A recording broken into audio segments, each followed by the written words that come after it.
Irmãos, para a nossa conversa de hoje, para a nossa reflexão de hoje, eu diria que eu vou tratar com os irmãos sobre algo que eu chamaria de arroz e feijão. Como assim, pastor, arroz e feijão? Eu quero tratar com os irmãos, eu quero trazer para os irmãos uma palavra que diz respeito a uma alimentação diária. Não é um prato especial para um evento especial, é o seu dia a dia com Deus. É o seu dia a dia experimentando algo de Deus. Eu quero falar sobre esse arroz e feijão. Até porque você sabe melhor do que eu, que é esse alimento diário que nos sustenta. Esses alimentos especiais, um jantar especial, uma pizza, um hambúrguer que a galera gosta, a juventude gosta, tal, são alimentos esporádicos, porque se você comer todo dia esse negócio aí, ou você vai falir porque o jantar top é muito caro, ou você vai falir no hospital porque você vai pagar muitos tratamentos, porque essa comida aí vai estragar você todo. Então é o dia a dia que mantém você de pé. É o dia a dia que faz com que você dê conta da vida. Eu quero falar disso hoje. Por isso, o arroz e feijão. Duda, está preparado aí? Porque a gente vai consultar vários textos bíblicos. Quero ver se essa turma conhece Bíblia hoje. Beleza? Vamos lá. Para começar a nossa conversa, eu queria chamar a sua atenção para esse exemplo que eu dei sobre alimento. Todos os dias nós precisamos comer. Todos os dias nós precisamos nos alimentar. O nosso corpo não consegue dar conta de ficar muito tempo sem alimento. Eu estou falando do corpo físico. Espiritualmente é a mesma coisa. Quando a gente não se alimenta com regularidade, comprometemos a nossa saúde espiritual. Eu estava aqui sendo ministrado, pelos músicos, pela Grazi. E aí, enquanto a Grazi estava ministrando, eu me lembrei de uma postagem que a Grazi fez essa semana, em um momento devocional dela. Certo, Grazi?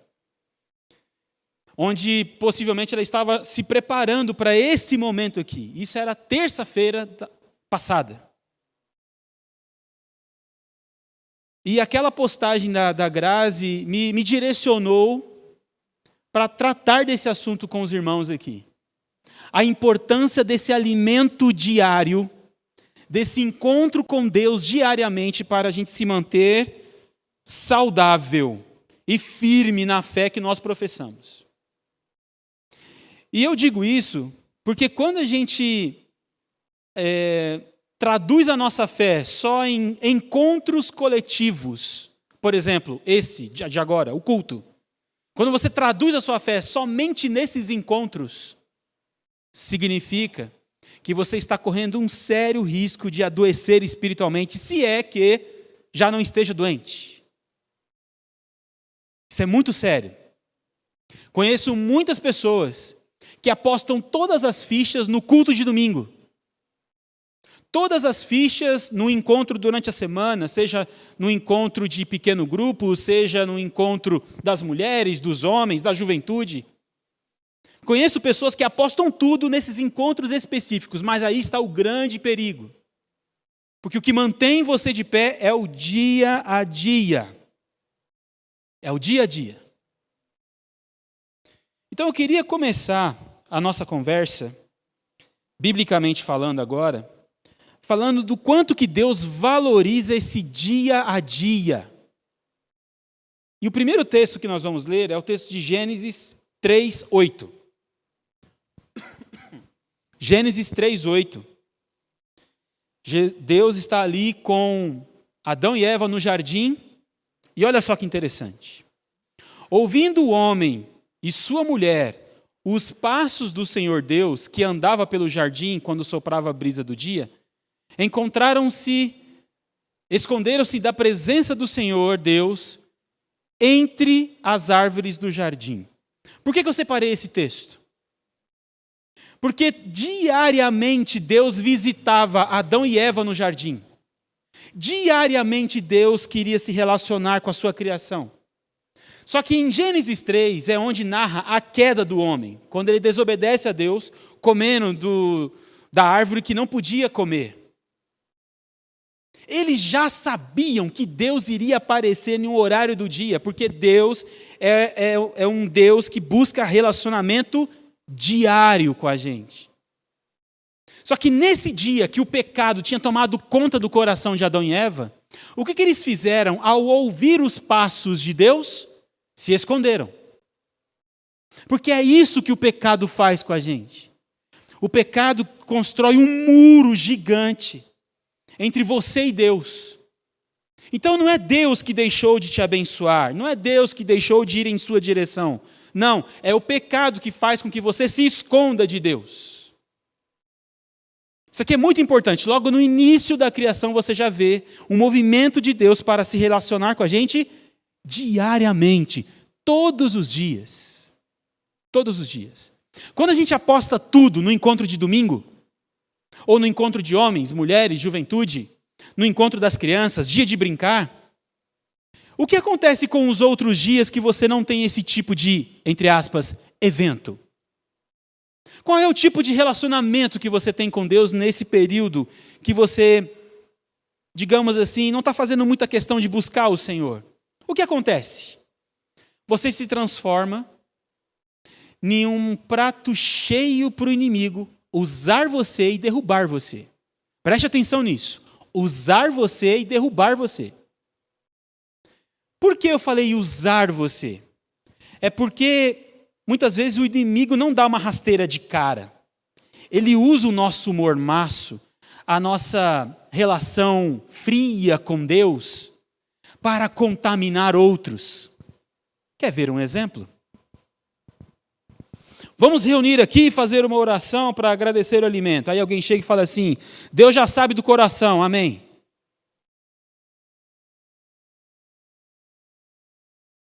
Cuidado. Cuidado. O momento de gratidão a Deus tem o seu valor. Tem o seu valor. Então, quando a gente não toma cuidado com esse dia a dia com o Senhor, não é que o inimigo vai dar uma rasteira de cara e você, nossa, realmente eu tenho que voltar para os braços do Pai imediatamente, porque eu não posso falhar um dia que o inimigo já vem de voadora. Não, o inimigo é esperto. Ele deixa você acreditar que pode viver sem Deus. Ele deixa você acreditar que dá para você viver com esse muro gigante entre você e Deus. Quando você acredita, ele nem precisa te dar rasteira. Ele só dá um peteleco assim e você cai. Isso se chama estratégia. O inimigo das nossas almas, ele é estratégico. E o inimigo sabe que quem vive de evento é um alvo fácil. Por isso a importância do alimento diário. Mas vamos para mais um texto. Mateus 6,11. Mateus 6,11. É o meio da oração do Pai Nosso, a oração modelo de Jesus. Dá-nos hoje o nosso pão de cada dia. O pedido que Jesus faz e nos ensina a fazer a Deus sobre o pão, é o pão de cada dia. Todo dia Deus nos dá um pão, o alimento que precisamos. Dá-nos hoje. E Jesus, a gente não precisa do pão de amanhã? Precisa. Mas o meu Pai, todos os dias, vai até o jardim se encontrar com você. Você só não vai se encontrar com o meu Pai se tiver um muro do pecado na sua frente. Então não precisa temer o amanhã. E não é isso que as Escrituras Sagradas nos ensinam? Que a gente não deve se preocupar com o dia do amanhã, porque basta cada dia o seu mal? Não é isso? O que Jesus está nos ensinando aí? Dá-nos hoje o pão de cada dia. Todo dia eu preciso de pão, certo, Deus? Certo. Então hoje eu preciso do pão do Senhor, do alimento do Senhor. Ok, e amanhã, Senhor? Amanhã eu não vou falhar. Você pode até se esconder de mim. Você pode até tentar se esconder de mim, mas eu não falho. Todos os dias eu estou diante de você para te abençoar e cuidar de você. Isso aqui é maravilhoso. Extraordinário.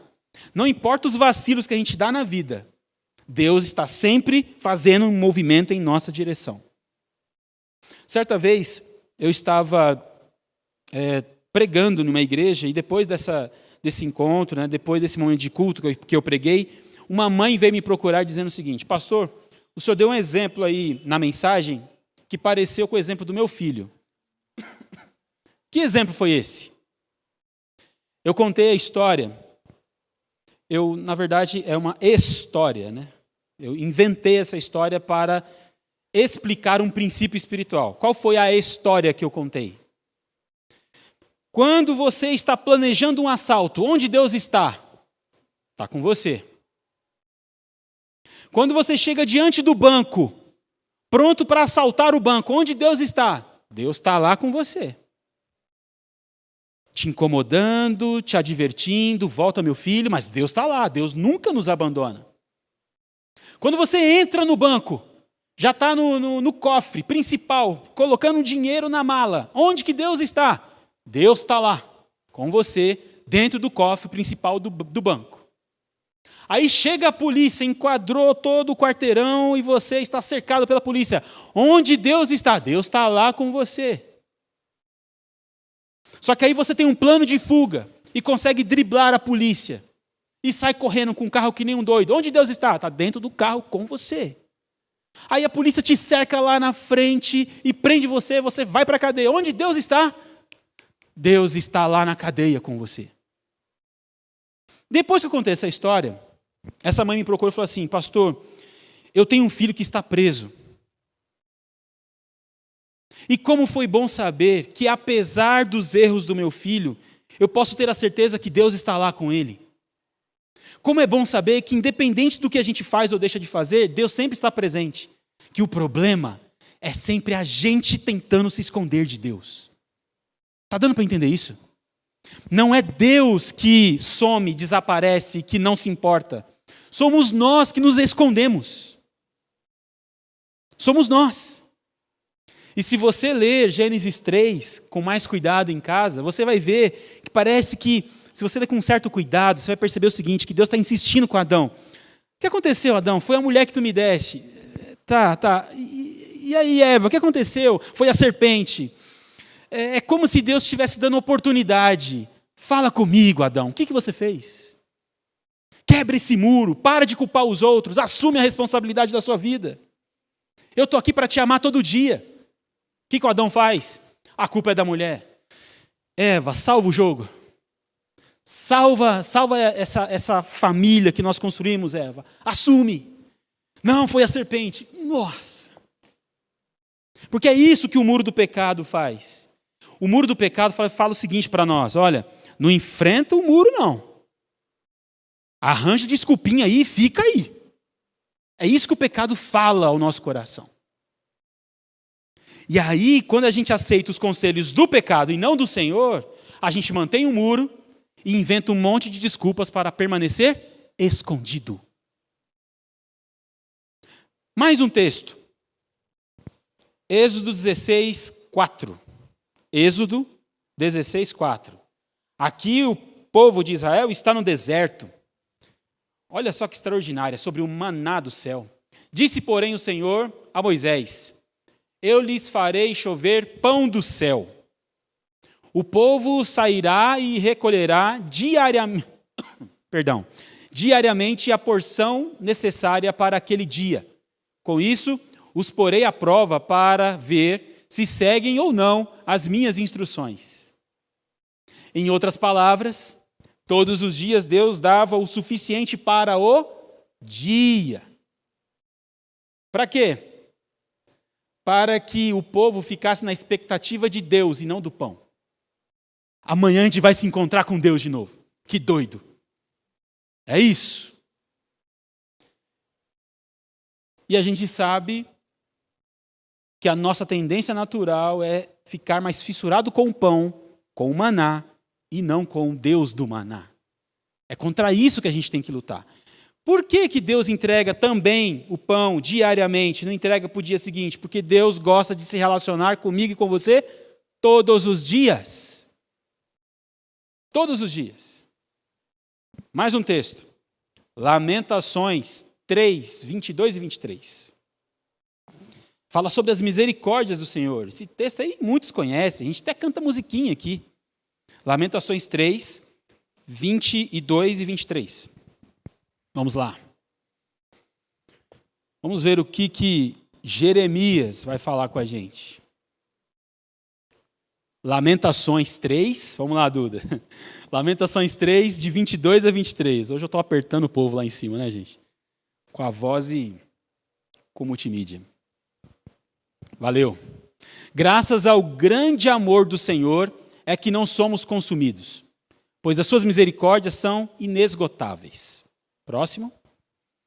Renovam-se cada manhã.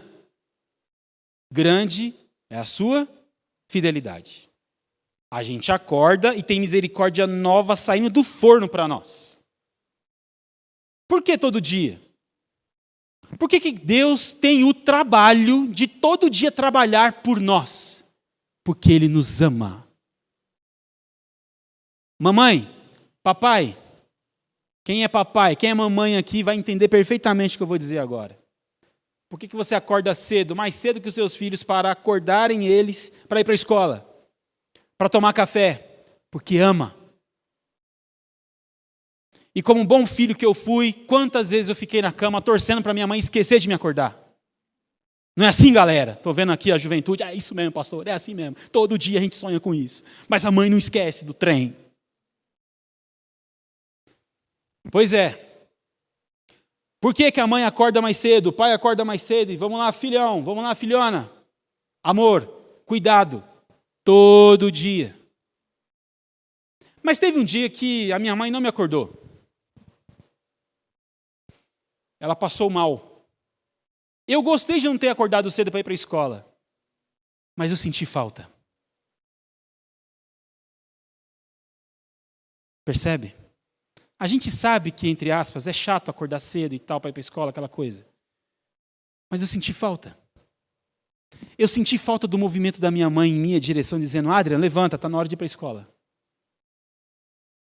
No fundo, quando a gente deixa o muro do pecado entre você e Deus, no fundo a gente sente falta de Deus dizendo assim: está aqui o seu pão de hoje, meu filho.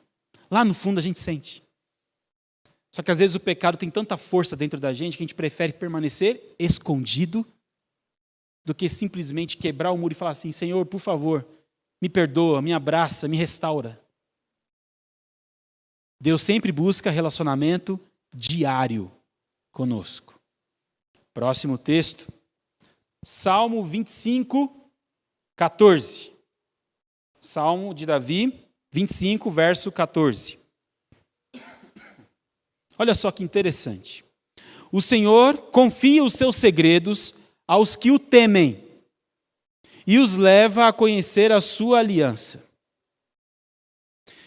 Deus tem segredos. Deus tem muitos segredos e Ele gosta de compartilhar os segredos dele com a gente. Só que Ele não faz isso com qualquer pessoa. Ele faz isso com quem teme a Ele. Aí eu fiquei pensando, temer. Temer a Deus para receber os segredos de Deus. Quando eu chego no dicionário, você encontra definições do tipo: temer é pavor, medo. Mas também temer ou temor pode significar desejo intenso de obediência. Sublinha isso aí. Desejo intenso de obediência. Quem tem o desejo intenso de obediência, Deus chega e confia a ele os segredos, os seus segredos. Para quê? Para que nós possamos desfrutar dos segredos de Deus e obedecer aos mandamentos de Deus, aos segredos que Deus confiou a nós. Então Deus não compartilha segredos só para ser um fofoqueiro do céu. Deus compartilha segredos porque Ele sabe que você e Ele juntos são imbatíveis. Imbatíveis. Deus não trabalha sozinho. Por isso que o tempo todo Ele está lá, batendo na porta do nosso coração. Posso entrar? Posso compartilhar os meus segredos com você? Posso ter relacionamento diário com você? Eu quero que você tenha desejo intenso de obediência. Eu quero que você me ame tanto que busque me obedecer o tempo todo. Pastor, Jesus está falando, é extraordinário. Como é que a gente vive isso, pastor? É o arroz e feijão. É o todo dia. Você faz devocional em casa? Você tem um momento de oração? de conversa com Deus? Só você e Deus? Esquece pastor, esquece igreja, esquece papai, mamãe, tio, papagaio, todo mundo. Só você e Deus. Você tem? Ah, pastor, de vez em quando, principalmente quando as provas estão chegando. É todo dia, galera. Juventude, atenção. É todo dia. É todo dia. Fazer uma devocional. Tem 1 bilhão de devocionais disponíveis na internet.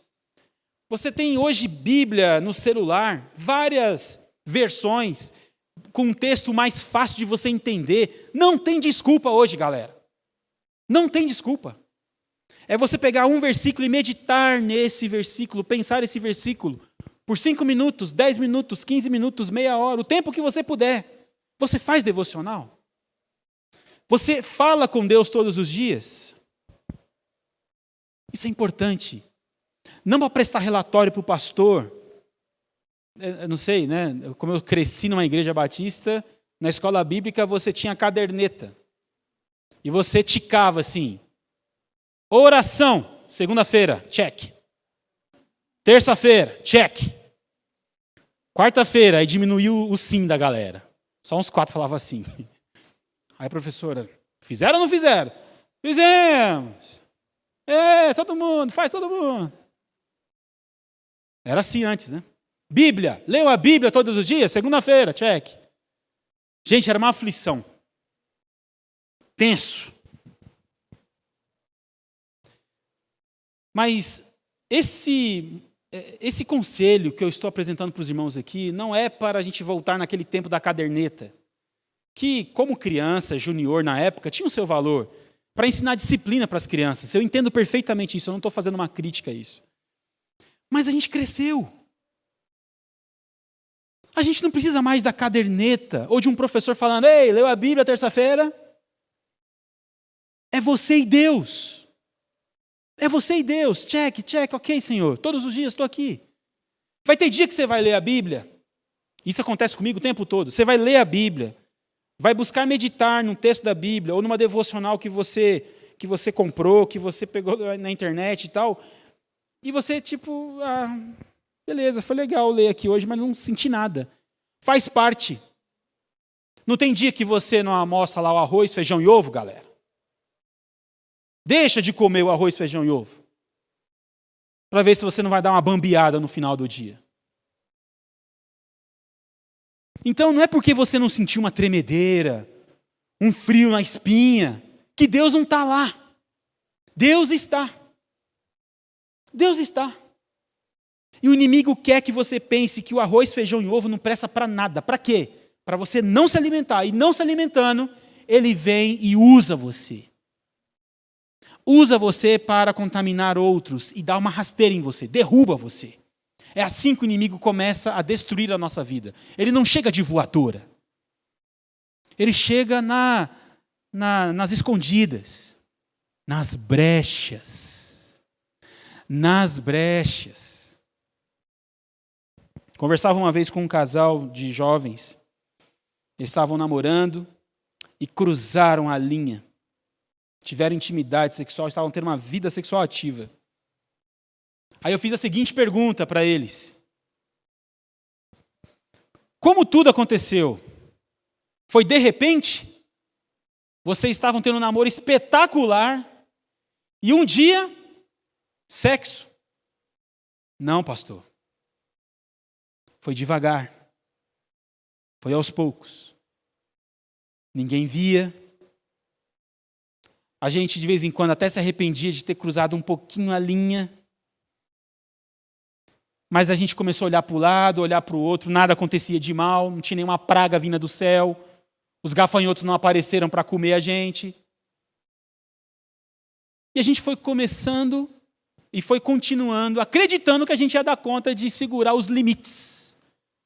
E um dia a gente não segurou os limites. E chegamos aqui. Percebe? É aos poucos.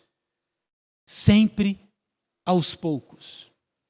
Sempre aos poucos. Conheci um adolescente uma vez de 14 anos. Foi para uma festa de escola. Na festa tinha bebida alcoólica. Não deveria ter, porque era uma festa de adolescentes. Mas Sempre tem um adolescente que tem um irmão mais velho, do mal, que compra bebida para essas festinhas de escola, né? Comprou. Aí os adolescentes, nossa, hoje seremos adultos, é nós total. Aí esse adolescente que conversou comigo, ele bebeu, passou mal e tal. Passado uma semana, ele me procurou e disse assim, pastor, eu gostei do negócio. Eu sinto o cheiro da cerveja de longe agora. Alguma coisa foi despertada em mim que agora eu quero beber. 14 anos de idade. Começa assim. Começa assim. É devagar. Aos poucos. E Deus vai tentando nos avisar, vai tentando nos conduzir a um caminho eterno, um caminho de santidade, mas vem o muro do pecado e fala assim, não dê ouvidos ao Senhor. Continue escondido. Continua dando conta da sua vida, porque na verdade você não vai dar conta. Eu quero é tragar você. É isso que o inimigo sempre deseja, engolir você, tragar você. Vamos seguir mais um pouquinho. Eu falei aqui sobre tempo de oração, né? Você fala com Deus todos os dias. Esse texto, eu vou ler aqui rapidamente, mas é 1 Tessalonicenses 5,17. Orem sem cessar. 1 Tessalonicenses 5,17. Orem sem cessar. Quando você lê na Bíblia um texto que fala ore sem cessar, significa que a gente tem que orar sempre, não é isso? Todo dia, toda hora, constantemente. Porque na oração a gente desenvolve relacionamento com Deus. É isso. Na oração a gente desenvolve relacionamento com Deus, a gente conversa com Deus, Ele conversa com a gente. Tem dia que a conversa é meio assim, eu não sei se acontece com vocês, né? A família está no carro, talvez você levando seu filho para a escola, ou indo para a casa do tio, da avó e tal, e ninguém está falando nada no carro, está todo mundo meio off, assim. Às vezes não tem papo, mas está lá. Mas tem dia que é um falatório no carro, fica conversando, dando risada, aquela zoeira bonita. Assim é com Deus. Tem dia que eu converso com Deus e a conversa flui, eu falo de um monte de coisa, a gente dá risada. E eu fico, nossa Senhor, eu só tenho um filho muito avacalhado. Aí eu começo assim. Mas tem dia que eu não estou muito afim de papo com Deus. Estou falando sério. Tem dia que eu acordo e eu não quero falar com Deus. Aliás, eu não quero falar com ninguém. E o meu trabalho é falar com pessoas.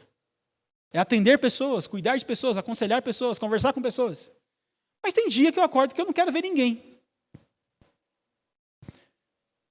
Nesse dia, não é que eu não converso com Deus, não é que eu não tenho relacionamento com Deus. É que naquele dia a gente está mais off. Ok.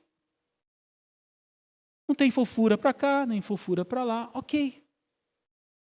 Mas eu não deixei de conversar com Deus. A minha conversa foi mais objetiva, mais direta. Mas tem dia? Nossa. Bom, contando um segredo aqui para os irmãos agora. Durante a pandemia eu desenvolvi um novo hábito. O hábito de correr dentro do templo da igreja. Estava difícil de ficar na rua, no auge da pandemia, a gente não sabia como é que funcionava a pandemia ainda. E eu preciso correr para sobreviver. Eu tenho que fazer atividade física, senão dá ruim na cabeça. Então, durante a semana eu fico aqui, correndo. 5 quilômetros, 6 quilômetros, 5 quilômetros, 6 quilômetros. Peguei gosto pelo negócio. Às vezes eu coloco uma musiquinha, bora. E sabe o que é interessante? Nas minhas corridas, eu sempre estou falando com Deus. Reclamando, perguntando, confessando os meus pecados. É na maioria das minhas corridas que aparece o direcionamento para as pregações de domingo, para os próximos passos da igreja. Porque para mim caminhar faz bem, correr faz bem. E porque faz bem, eu convido o Senhor da minha vida para participar comigo da corrida. E eu troco ideia com Ele. Me faz bem. Eu não sei os irmãos, mas eu tenho uma dificuldade de me concentrar por muito tempo quando eu estou sozinho num lugar e parado. Uma vez eu conversei com um jovem que tinha o mesmo problema que eu. Pastor, O senhor fala lá, às vezes, né, para se ajoelhar, buscar a Deus no quarto em secreto. Pastor, eu não consigo ficar mais de 2 minutos, porque depois, no 3º minuto, eu já estou pensando um monte de coisa, viajando. Eu não sei mais o que eu estou falando com Deus, eu perdi a concentração total. Falei, cara, você precisa de terapia, hein? Mas tirando a terapia, eu entendo ele, porque de vez em quando eu tenho isso também. O poder de me concentrar quando eu estou apenas fazendo uma única coisa. Às vezes eu preciso de outra coisa acontecendo na minha volta para eu manter a concentração. É muito doido isso. A Vanilda pode explicar isso depois, ela que é psicóloga aqui de plantão. Mas o que eu quero dizer é que eu encontrei o meu jeito de falar com Deus todos os dias. Qual que é o seu jeito? O meu bisavô, que eu sempre cito aqui, meu bisavô era às 3 horas da manhã, todos os dias, feriados, sem feriado, todos os dias. 3 horas da manhã, acordava, oração, 1 hora de oração. O joelho dele tinha calo. Calo. Meu avô, para mim, sempre foi a maior referência espiritual no que diz respeito à oração. Nunca consegui chegar no nível dele. Mas eu percebi que eu tenho o meu jeito de falar com Deus. Você já encontrou o seu jeito de falar com Deus? Já encontrou? De orar sem cessar? Próximo texto. Mateus 4:4. Olha só que palavra extraordinária que Jesus dá ao diabo, porque nesse contexto aí Jesus está sendo tentado no deserto pelo diabo. Uma das respostas que Jesus dá às tentações do inimigo é a seguinte: Jesus respondeu, está escrito, nem só de pão viverá o homem, mas de toda a palavra que procede da boca de Deus. O que o texto está querendo dizer? O que nos dá vida contínua é a palavra que procede da boca de Deus. Só o pão não nos dá vida contínua. Por isso o maná, o pão do céu, em Êxodo, Deus entregava todo dia e não para vários dias.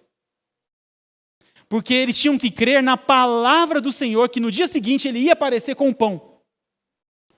É a promessa de Deus que nos sustenta, irmãos. É a promessa de Deus que nos sustenta. Não são as nossas certezas. Não são as nossas teorias. As nossas teologias. É a promessa de Deus, é a palavra de Deus sobre nós que nos sustenta. Quando eu não busco essa palavra, eu não encontro o alimento necessário para me manter firme na fé. Por isso Jesus vai dizer, nem só de pão viverá o homem, mas de toda a palavra que procede da boca de Deus. Aí eu pergunto, você lê a Bíblia todos os dias? Você lê a Bíblia todos os dias? Você medita nas Escrituras Sagradas todos os dias? Sabe o que eu tenho percebido? E aqui, juventude, desculpa, essa é para vocês. O que eu percebo muitas vezes é a galera falando da Bíblia, ou citando a Bíblia, como se fosse uma citação filosófica. Uma vez eu ouvi falar, chorar com os que choram. Não, cara, você não ouviu falar, é palavra de Deus. É, pastor, porque eu também já ouvi falar, faça a tua parte e eu te ajudarei. Isso aí é heresia 5:4. Atenção! Cadê o conhecimento bíblico, galera? Cadê o conhecimento bíblico? Aqui, a nossa escola bíblica de jovens e adultos, hoje encerrou Eclesiastes. Nós passamos algumas semanas estudando Eclesiastes, capítulo por capítulo. Os professores praticamente liam a Bíblia junto com a gente e explicando o texto. Para quê? Para dar alimento. Só que a gente está aqui uma vez por semana. E o que você faz de segunda a sábado? Já me perguntaram assim, pastor, a gente não vai ter revista na classe de jovens e adultos? Se depender do pastor, não. Por quê? Cara, você não lê a palavra de Deus, você vai ler a revista. É uma questão de lógica. A minha esperança é que a gente leia a palavra de Deus durante a semana, chega aqui no domingo e coloca os professores da IBD contra a parede. Aqui eu li, não entendi isso aqui, fiquei confuso nessa parte. Professor, me explica, me ajuda nisso aqui. Por isso que a gente anuncia, olha, a próxima aula vai ser no capítulo tal. Estamos estudando o livro de Eclesiastes. Leia em casa, venha, com a leitura. Só com a leitura. Você pode ler um versículo por dia, 2, 3, até completar o capítulo. Chega aqui no domingo, discute com o professor. Nós vamos começar agora a estudar a primeira carta de Pedro. É uma carta bem menor do que o livro de Eclesiastes. Leia. Coloque como meta diária, ler a Bíblia todos os dias. Não entendeu? Anota. Irmãos, é impressionante. Como eu disse, eu fui ao médico essa semana por conta dessa irritação, inflamação nas vias respiratórias. Quando eu cheguei no consultório médico, olha o vacilo que eu dei. A médica perguntou para mim, como que eu posso te ajudar? Então, doutora, aí eu comecei a dar uma de doutor. Eu nem pensei direito no que eu falei. Falei, olha, eu acho que eu estou com sinusite, porque eu tomei esses remédios aqui e eles não funcionaram, então deve ser uma sinusite mais forte. Aí ela riu, falou assim, então, como é que eu posso te ajudar? Tipo, você já está dando um diagnóstico para mim? Aí eu saquei na hora, porque assim, eu vacilo, mas eu recupero logo, assim, entendeu? Aí eu falei, então, doutora, tem 2 semanas que eu estou tendo esses sintomas, depois que começou essas fumaças aqui na cidade de Belo Horizonte, eu comecei a sentir uma irritação, tem algumas noites que eu não estou dormindo, eu perdi a voz, blá, blá, blá. Aí eu falei, tá, vamos lá, vamos fazer alguns exames aqui. É isso. Porque quando a gente não entende a palavra de Deus como um recurso natural de Deus para a nossa fé, a gente começa a dar explicações da nossa cabeça. Aí a palavra de Deus fica em segundo plano. Sendo que a palavra de Deus, que é a nossa regra de fé e prática, ela que é o nosso manual de vida. Só que a gente começa a dar respostas do que a gente acha que tinha que ser. Aí tem que vir, no meu caso, né, no caso da saúde, uma doutora falando assim, então, fale os sintomas, vamos analisar os sintomas e depois eu vou dar o diagnóstico. Quando você lê as Escrituras Sagradas, é como se você estivesse diante do médico. Você se apresenta diante de Deus em oração e vai ler as Escrituras, e as Escrituras vão alimentando a sua alma e vai direcionando você. É isso. Um jovem uma vez falou assim, pastor, meu problema de pornografia é terrível. Eu não sei mais o que fazer. Só que ele ficava muito preso ao problema pornografia. E eu fiquei perguntando para ele quase por 1 hora, cara, quais são os gatilhos que te levam para a pornografia? Porque a prática da pornografia, de acesso à pornografia, é o final. O que te leva até lá? Vamos analisar isso aqui. Porque a Bíblia, ela nos prepara no caminho. No caminho, nos fortalece no caminho. Jesus é o caminho, a verdade, a vida.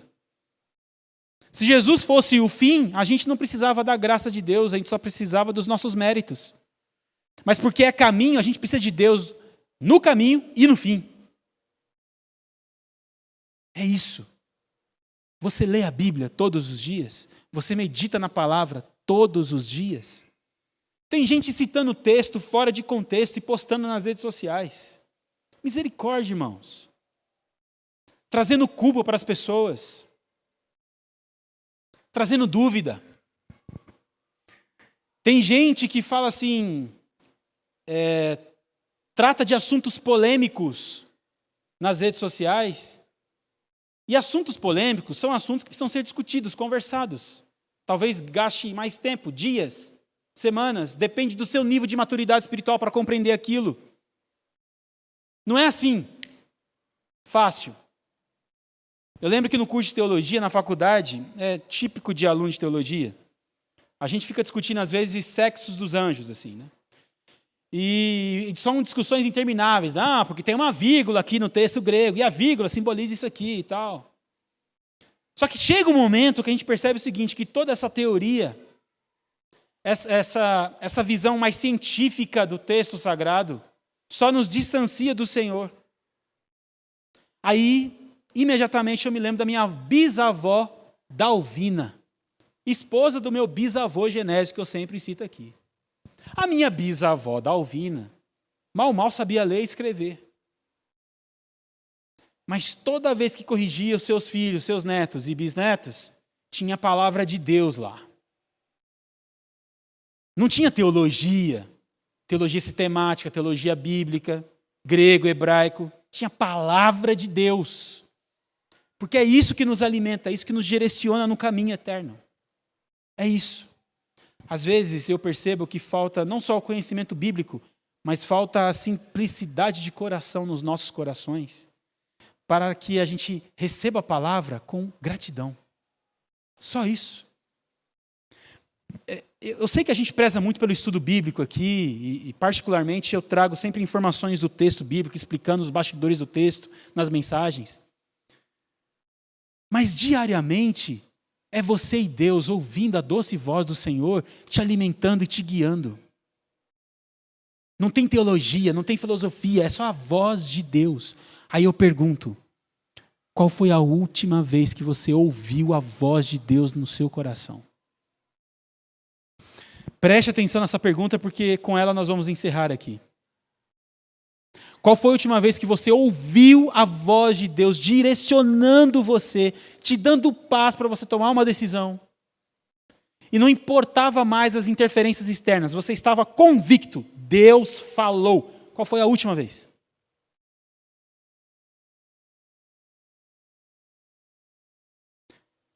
Hoje eu percebo uma necessidade que as pessoas têm de transferir isso para um pastor, para um padre, para o papai, para a mamãe, para um tio que conhece muito a Bíblia. E você, meu irmão, minha irmã, qual foi a última vez que Deus falou com você e te direcionou?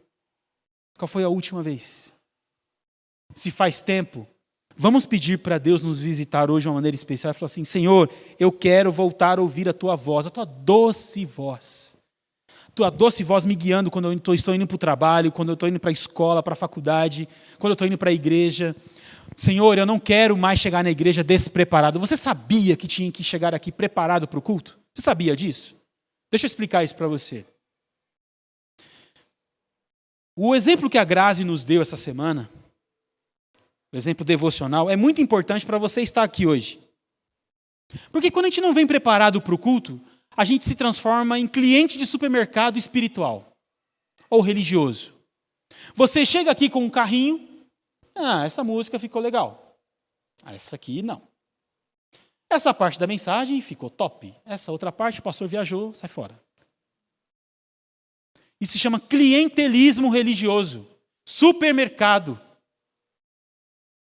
Quem faz isso, faz porque não se preparou para o culto. Quantas famílias que para sair de casa e vir para o culto, vêm brigando? Misericórdia, irmãos. Misericórdia. Precisa ser um tempo de paz. Eu sei que existe uma batalha espiritual que nos cerca. E por saber disso, a gente não pode dar espaço para o inimigo chegar na nossa vida, na nossa família, e tirar a nossa paz. Vamos para o culto hoje. Alegrei quando me disseram, vamos à casa do Senhor. É isso. Estou alegre.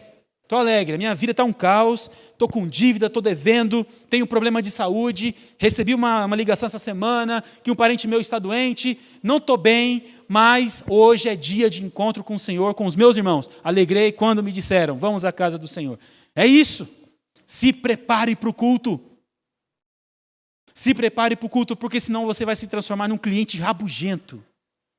E vai começar a observar só falhas, vacilos, desafinação da galera, se é que desafina.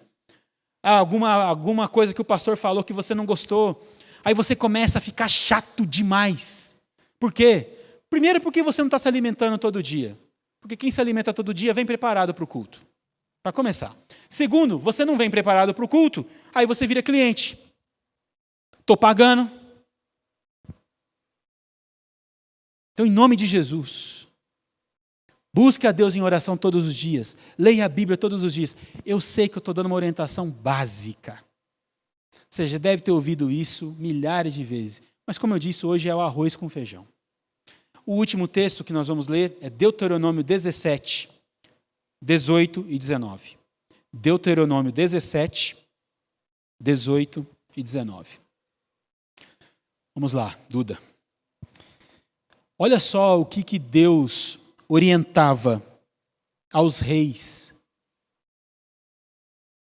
com relação à lei de Moisés. Olha isso.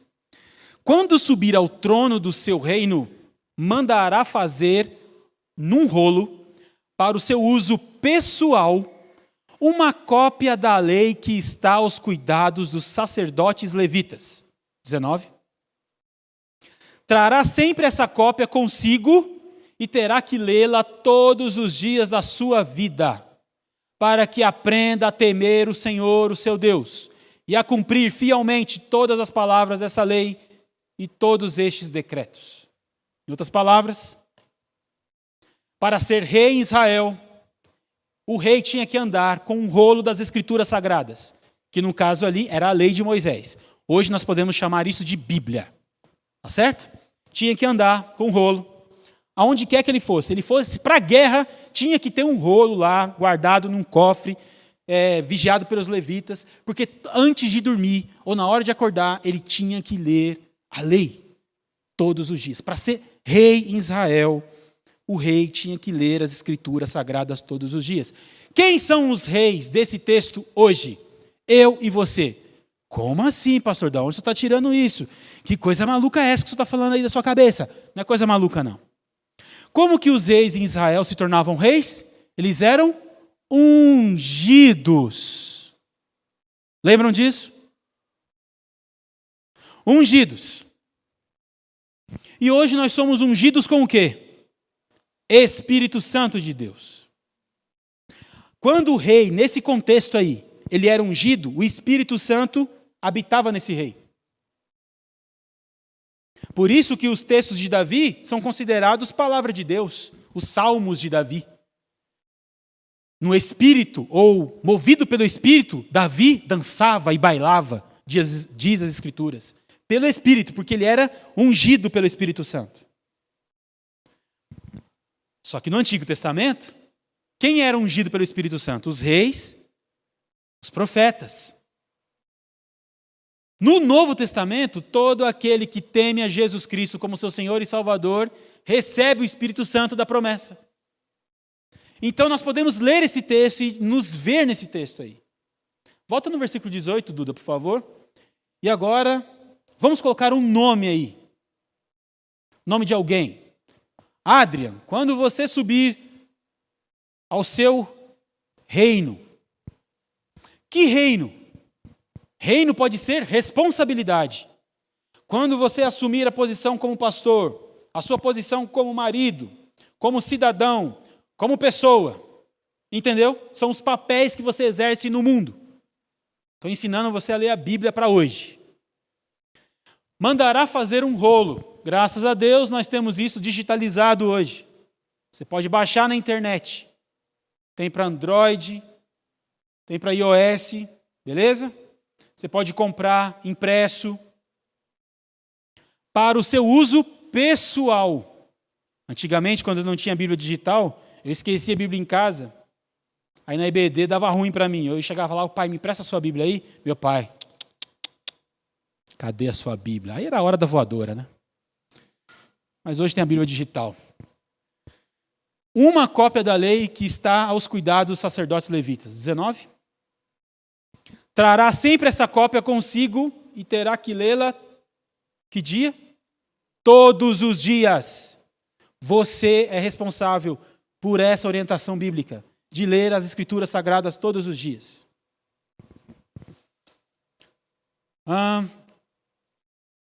Trará sempre essa cópia consigo, terá que lê-la todos os dias da sua vida, para que aprenda a temer o Senhor. O que é temer? Obediência intensa a Deus. Ter o desejo intenso de obediência. A gente só aprende a buscar a Deus em primeiro lugar lendo as Escrituras Sagradas. Quando você se distancia das Escrituras, as promessas mundanas, as propostas mundanas convencem mais o seu coração. Quando você se aproxima das Escrituras, você consegue rejeitar as tentações do mundo. É isso que o texto está dizendo. E para terminar, o seu Deus e a cumprir fielmente todas as palavras dessa lei e todos esses decretos. Qual que é a maior alegria de um cristão? É ser parecido com Jesus. E Jesus é a personificação do cumprimento da lei. Jesus viveu intensamente a palavra do seu Pai no Antigo Testamento. E porque ele viveu intensamente, ele se tornou a própria palavra. Nós precisamos ser a palavra de Deus para o nosso mundo. Nós precisamos ser a palavra de Deus para o nosso mundo. Atenção. Nós precisamos ser a palavra de Deus para o nosso mundo. Pastor, como é que eu faço isso? Viva essa palavra. Viva essa palavra. Em nenhum momento aqui eu falei para você decorar versículo, certo? Você pode ver a gravação aqui depois. Eu não usei a palavra decorar versículo em nenhum momento. Estou usando só agora. Por quê? Porque a questão aqui não é decorar. É meditar. É todo dia na palavra. Às vezes um versículo por semana. Mas você voltando nesse texto. Até que ele entre e penetre a sua alma de tal maneira que você perceba a transformação que aconteceu de dentro para fora. Essa é a palavra, ou talvez esse é o arroz com feijão que eu queria trazer para nós hoje. E que essa semana seja uma semana diferente. Que você leia a Bíblia todos os dias, ore todos os dias. E venha preparado para o culto do próximo domingo. Venha preparado para a escola bíblica. Eu já falei que vai ser 1 Pedro. Dá uma lida lá, chega aqui, encosta os professores da escola bíblica na parede. Quero ver eles tremendo na base. Aluno bom é aluno que faz o professor, uau, tem que estudar mais. É isso aí. É isso aí. Vamos orar? Pai, em nome de Jesus, muito obrigado pela Tua palavra que hoje nos encharcou de convicções espirituais. Como é importante, Pai, termos um relacionamento com o Senhor diário. E como é bom saber que o Senhor sempre faz esse movimento em nossa direção. Pai Santo, nos perdoe, porque na maioria das vezes nós nos escondemos do Senhor. Não lemos a Tua palavra, não meditamos na Tua palavra, não falamos com o Senhor através da oração, ou só lembramos do Senhor quando nós estamos numa aflição. Em nome de Jesus, Pai Santo, nos perdoe e continue fazendo esse movimento em nossa direção para que possamos sempre ter essa certeza, essa convicção que o Senhor quer se relacionar conosco todos os dias. Coloca fome e sede da Tua palavra no nosso coração. Que amanhã a gente possa acordar assim, sedento pelo Senhor, sedento pela Tua palavra. E ao ler a Tua palavra, que o Senhor encharque o nosso coração mais uma vez com a Tua presença. Que seja assim todos os dias da nossa semana. E quando chegarmos aqui no próximo domingo, possamos estar aqui tão cheios do Senhor, que o nosso encontro coletivo vai ser uma grande explosão espiritual. Um avivamento para transformar a nossa vida de dentro para fora. Pai, em especial eu quero fazer um apelo à nossa juventude. Porque eu sei o quanto que este mundo que nós vivemos tenta tragar a nossa juventude. Tenta laçar a nossa juventude, adolescentes e jovens. Mostre para eles, Pai Santo, o que o Senhor mostrou para mim. Que a palavra do Senhor nos protege. Que a palavra do Senhor nos blinda dessas propostas mundanas. Que a palavra do Senhor nos ajuda a manter firme no propósito eterno. Mostre isso para eles, Espírito Santo. Como o Senhor tem mostrado para mim. Obrigado pela Tua igreja, pelo cuidado que a Tua igreja tem de sempre ouvir a Tua palavra e buscar a Tua palavra e valorizar esse momento da Tua palavra. Que essa palavra encontre espaço nos corações de todos que estão aqui, de todos que estão em casa e de todos aqueles que ainda vão assistir essa pregação. Em nome de Jesus. Amém.